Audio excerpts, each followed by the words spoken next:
وادی کیلاش کے حسین باسی کیلاش قبیلہ، ان کو کیلاش یا کلاشا بھی کہا جاتا ہے۔ ان کو کافر کیلاش بھی کہتے ہیں۔ لاکھوں لوگ ہر سال وادی کیلاش کی سیر کے لیے آتے ہیں۔ یونیسکو نے کیلاش کلچر کو عالمی ورثہ قرار دیا ہے۔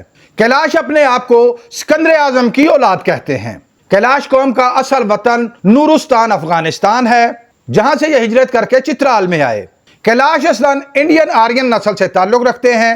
محمود غزنوی کے زمانے میں یہ نورستان سے ہجرت کر کے کنڑ وادی میں آ کر آباد ہوئے۔ افغان سلطان عبد الرحمن خان کے دور میں یہ ہجرت کر کے مختلف علاقوں میں چلے گئے۔ ان کا اپنا مذہب ہے جس کو کیلاشا کہا جاتا ہے۔ عبادت کا کوئی مخصوص طریقہ نہیں۔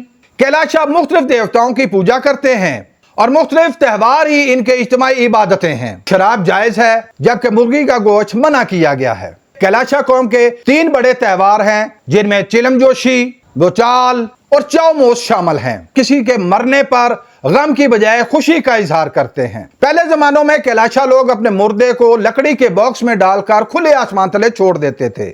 عورتوں کو مخصوص ایام یا زچگی کے دنوں میں آبادی سے دور مخصوص کمروں میں منتقل کر دیا جاتا ہے۔ عورتیں گھر میں نہا نہیں سکتی اور کنگھی نہیں کر سکتی۔ کیلاشا نوجوان لڑکیوں کو اپنا جیون ساتھی چننے کا اختیار حاصل ہے۔ کیلاشا لڑکی کو گھر سے بھاگ کر شادی کرنے کی بھی اجازت ہے۔ کیا کیلاشا لوگ لڑکیوں کو فروخت کرتے ہیں؟ کیا جسم فروشی کی اجازت ہے؟ یہ سب جاننے کے لیے نیچے دی گئی مکمل ویڈیو ضرور دیکھیے۔